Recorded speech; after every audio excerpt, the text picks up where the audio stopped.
Singing is a skill. It is a skill set. Even if you don't think that you can sing, you can always learn how to sing. There is technique to singing. What you might be thinking of is aesthetics. When it comes to the aesthetics and subjective nature of voice and singing and even being a fan of singing, that's something we can't really do anything about, and that really isn't your concern. Your concern is that you want to sing, and you want to sing well. And there is a technique and skill to doing that. If there are some people who love your voice and some people who don't, that's fine. I'm a professional singer as well, and there are people who do not like my voice.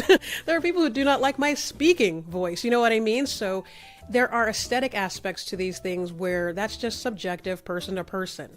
But am I technically a proficient vocalist? Absolutely. That doesn't mean that everybody's going to love my voice. And that doesn't mean that if everybody doesn't love my voice, that I'm not a good singer. I hope that makes sense, because I'm sure you can think of vocalists who are technically great singers, who you yourself are not really a fan of.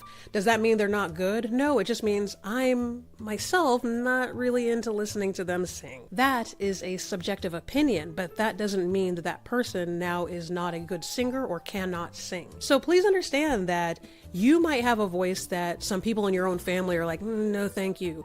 But then you're humming to yourself or you're singing around some random place and some stranger walking by is like, your voice. You might decide that your family takes precedence over the stranger, or you might decide that stranger knows what they're talking about. But again, that is subjective. I don't want you to decide not even to try because of the assumed aesthetic or because of subjective opinion. Aesthetic is going to be subjective, but technique is technique.